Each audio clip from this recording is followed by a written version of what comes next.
Ladies and gentlemen, welcome to Divers Ready, the channel out there that aims to make you a better scuba diver with every video that we put out. My name's James and welcome to this, the next in our series of videos that we call Quick Tips, where I take a topic within scuba diving, normally equipment based, to be honest, they tend to be, and I try and cram as much of my knowledge about that topic into a video 5 minutes or less. This week, as you may have already guessed from what's hanging up behind me, I'm going to be talking about wetsuit construction. And more specifically, I'm going to give you the biggest tip I can, having sold thousands of wetsuits in my career, for when you go to buy your next wetsuit, what you should be looking for value for money. So that's coming up at the end of this video.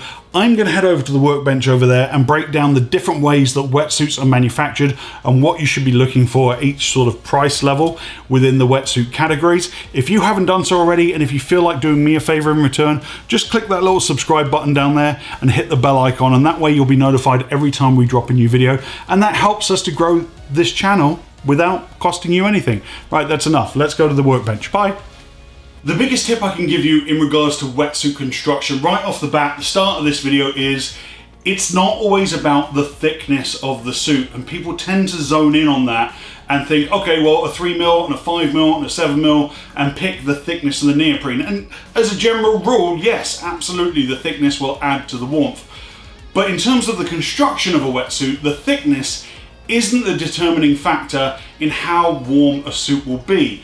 It's actually the seams and how the different parts of the wetsuit are joined together in manufacturing. Why do I say that the seams are the most important aspect of wetsuit construction that you should be looking at when you go to buy your next suit? Well, let me give you this analogy. I want you to imagine that you're driving in your car and it's cold out, it's freezing cold, and you've got the heater blasting and you're all snug as a bug as you drive along. And then you crack open a window and all that hot air starts bleeding out of your car, and your heater has to work overtime to try and maintain the temperature inside the car, but obviously it's going to be fighting a losing battle. Well, that's pretty much what's happening when you have a wetsuit with lower end seams. Your body is heating up the water in the neoprene pieces, but because the seams aren't waterproof or water retentive, basically you've just got water flowing in and out in the same way that the hot air will be leaching out of the car and cold air coming in. So you really want to pay attention to that. So what I've done is I've taken 3 suits that I have here in the dive locker: a lower end budget suit, mid-range suit, and a higher end suit. They're all turned inside out right now because this isn't about different brands. This is not a sponsored video. And what I want to do is show you a close-up and talk you through the main methods that manufacturers use to join 2 pieces of neoprene together. Let's start then by looking at the most economical suit out of the 3. This is a 3mm shorty. I'll tell you that it retails for under $100, and it's indicative of the type of suit that you would find in a rental fleet at a commercial dive center. So if you're going to a tropical destination and you're renting a suit, this would be the kind of suit you'd get. You'll also find them branded with the actual dive centers logos and all that kind of stuff. You look at the stitching here, which they've conveniently made blue so I can show it nice and clear, and it's very obviously a stitched suit. There's no gluing involved, and I can tell you that this type of stitching is called a Flatlock Stitch. It's very easy to do, it's very easy to manufacture because you just run the 2 pieces of neoprene through a sewing machine. And the particular thing about this stitch, and the reason they use it for wetsuits, is each loop of the stitch is chain linked to the loop in front of it and behind it, which makes it incredibly strong and durable.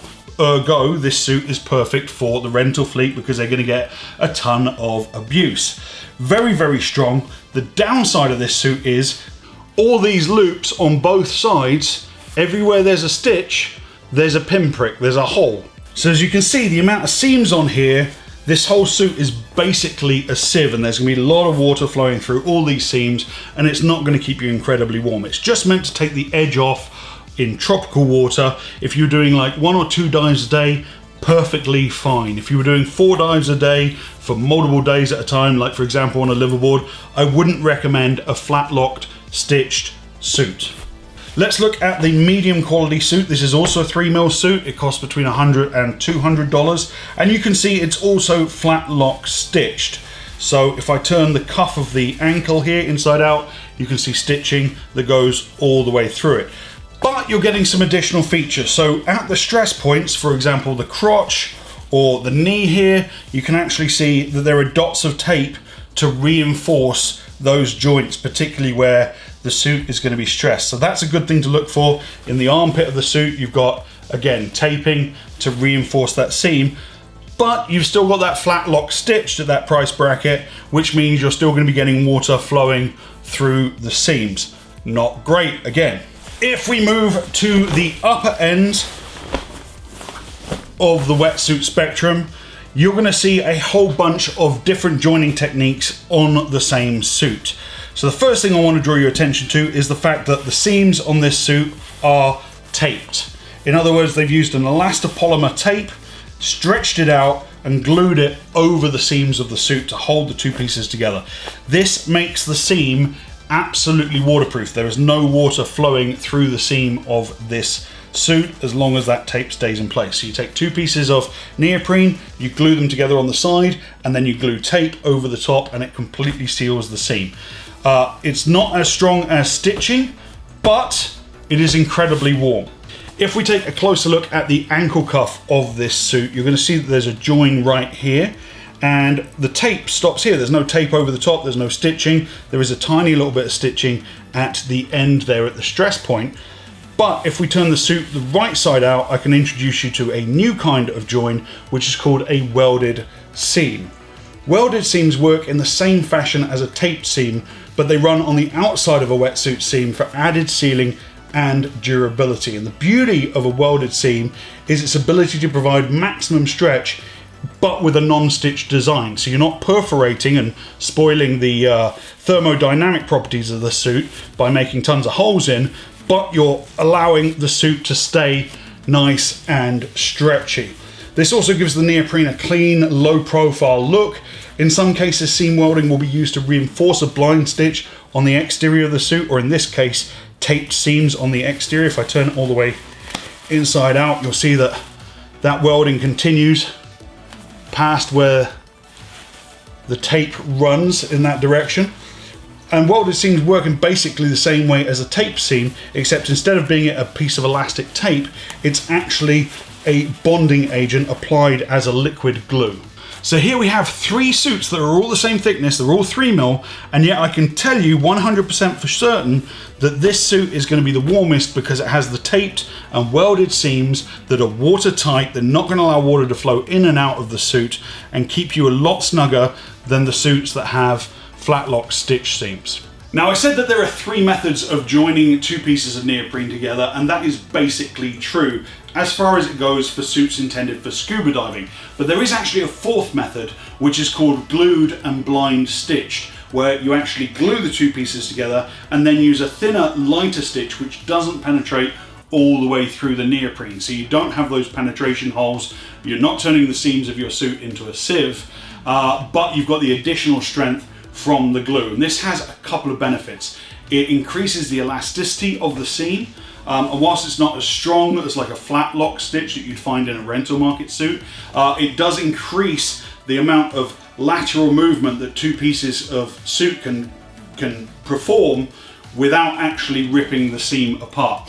Those seams are typically used in surfing wetsuits. So you'll see brands like Billabong, O'Neill and so on, they're going to use the glued and blind stitch technique because their suits have to be a lot more flexible than a diver's suit. However, I did actually find an example of some glued and blind stitching in the higher end suit, just here around the patch that covers the zipper. And the way you can tell if it's glued and blind stitched is because, well, sometimes you can see actual glue residue on the seam, but also if you have a look on both sides of the seam, you'll notice that the stitching doesn't go all the way through to the other side. So you only can see the stitches on one side of the seam. So there you have it, ladies and gentlemen. That breaks down the different ways that two pieces of neoprene are joined to form a seam when building a wetsuit. My biggest piece of advice for you guys when you're going out there to buy your next wetsuit is just don't be dazzled by the jargon and the scientific words that they throw out there. Have a look at the construction. Armed with the knowledge in this video, my hope is that you guys go out there and actually look at how the wetsuit is made and have an understanding of what that means in terms of your warmth. And you'll understand that it doesn't really matter what the logo is on the chest of the wetsuit, it's really about the construction. So have a look at the price versus the amount of sealing that you're getting on the seam itself, because that's going to tell you how warm the suit is actually going to be. Everything else is just marketing noise. Really focus on taped seams, sealed seams, and then look at that versus your budget and buy the best suit that you can afford. I hope you enjoyed this video. I hope you got knowledge from it. If you did, please give it the old thumbs up. Like button just down there somewhere. It really helps us out to keep making these videos. And don't forget to subscribe to our channel if you haven't done so already, and hit that little bell icon. I'd love to hear in the comment section below, did you get value out of the last wetsuit that you purchased? Or if you're looking for a wetsuit, what features are you most concerned about? Until next time, ladies and gentlemen, my name's James. This was your Divers Ready quick tips video for this week. As always, dive safe, dive often.